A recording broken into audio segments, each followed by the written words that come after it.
gaadiidkan subaxnimada hore gudbaya ayaan saaranahay annagoo la safrayna qaar ka mid a culimada xerta Rabiiciya kuwaasi oo hogaaminayo Cali Macruuf Sheekh Maxamed Rabiicudiin oo ay weheliyaan Mubaarak Sheekh iyo Cabdibaasid Sheekh oo hormuud u ah xerta ka imaanaysa bariga Puntland kuwaas oo u socda siyaarada Sheekh Maxamed Rabiicudiin Sheekh Yuusuf Sheekh Cabdi oo sanad kasta la dhigo.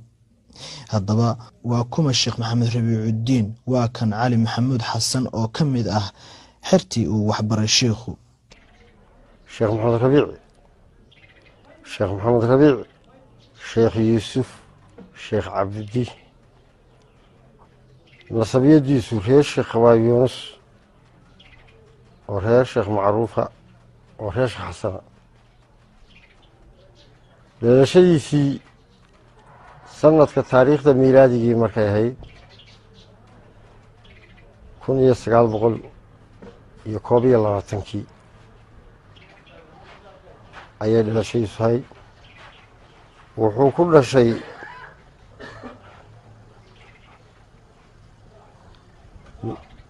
gobolkaas dhagax buur meel ku dhow buurta weyne Sabati leeyahay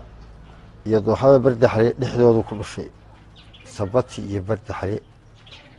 beena Sabati iyo Bardaxle labada dhexdooda ayuu ku dhashay gurigii aabihii ayuu ku soo barbaaray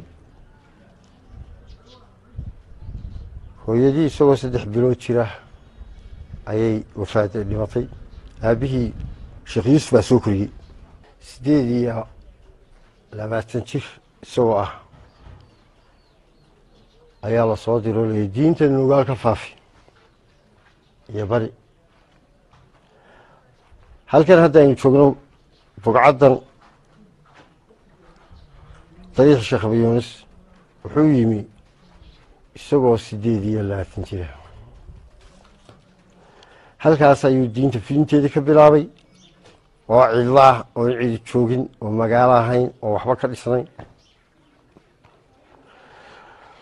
dadkii dhulka joogay wuxuu yiri macallin baan ahay diinta dadka baraya wixii yimaadana ana masruufaya diinta ana baray waan masruufaya marka sidaa leeyahay waxaan uga jeeday buu yiri qof walba Ilaahay baa arsaaqdiisa qoray intuu nool yahay uu isaga arsaaqaya inuu dilo iyo inuu arsaaqdiisa kama dhaxayso Ilaahay isaga ballan qaaday wama min daabatin fil ardi illa ala Allah rizquha 12 sanadood ayay ingiriiskii wada joogeen ingiriiskii dhulka joogay ingiriiskii iyo Soomaali uu wato oo ayaa kula dagaalamay wax walba ku sameeyay meeshuu degaba gubay waa lagu diro ninkan waxa ay galbeed buu ka yimid wayna Cabdullaahi Xasan wuxuu doonayay aakhirka in rag badan intuu ururiyo la dagaalamo dawladda dhibaato badan bay u geysteen halka kan xaruntan 25 guri iyo 370 ariya oo u joogay iyo macallinkii quraanka dhigayay intuu way ku gubtay dabba inta la suray baa rasaasna lagu bilbay 7 xarmood oo saasa lagu gubay ugu soo diinta fidinteedii iyo qasadkiisii in la kamuleexan badi culimada halkan yimaada waxa inta ay joogaan tagayaan qabriga sheekha si ay quraan ugu soo akhriyaan uguna duceeyaan allana uga baryaan inuu janno firdawsa ka waraabiyo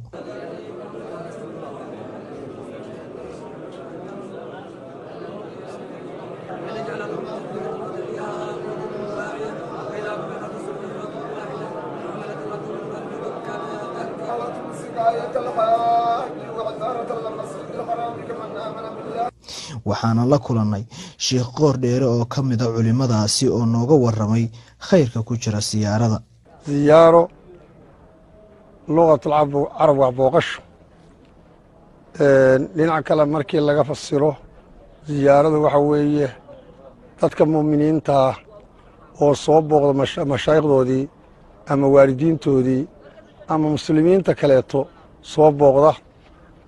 yimaada taasoo ah wax nebiga looga dayday nebiga calayhi afdal asalaatu wassalaam wuxuu sameeyey inuu siyaarada bixitimo nebigaa looga dayday siyaarada in loo bixitimo nebigu markuu joogay madiina sanadkii la arkaba marka bisha koowaad wuxuu bixitimi jiray qabuurihii shuhadadii uxud oo ka baxsanaa magaalada madiina sanadkii la arkaba sidaa waxaa samayn jiray sayr sidiiq cumar bin khadaab cusmaan bin cafaan ilaa yoomna haaday ka soo gaadhay siyaarada in la soo booqdo mashaa'ikhda saxaabtii awliyadii waalidiintii ehlullaahigii mu'miniinta dhammaantood in qabuurahooda la tago loo duceeyo lagu ducaysto waa mashruuc aan qofna ka hadlin 11 qarni islaamku soo socday yaano quraanka akhriyay oo sheekhay quraan oo akhriyay oo ziyaaranaya waxaan ka yimi oo quraanka anigoo akhriyay oo hadda fadhiya ayaa wariyuhu ii yeeray Jaafar aad iyo aad baan u mahadsantahay waxaana ka yimi gobolka Sanaag gaar ahaan degmada magaranaysaa baraagaha qol ayaan ka tirsanahay kulli quraanka ay wada akhriyaan sidaas ayay ugu duceynayaan si ay hadhoon ku kala baxayaan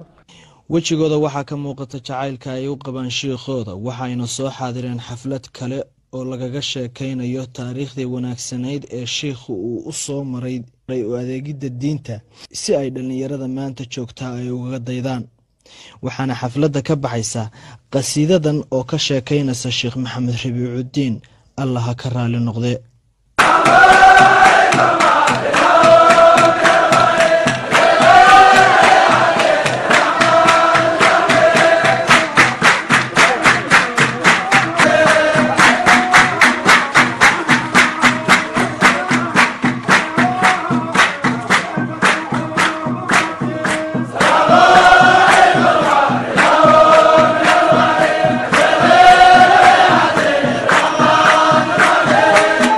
xerta oo ka mid ah culimada Soomaaliyeed waxay dadaal dheer ugu jiraan sidii dadka diinta loo gaarsiin lahaa taas oo ka mid ah yoolashii loo asaasay waxaana sanad kasta dariiqooyinka kala duwan ee xerta ka soo baxa da'yar kala duwan kuwaasi oo bartay cilmiga noocyadiisa kala duwan Jaafar Macalin Maxamed warbaahinta dawladda Garow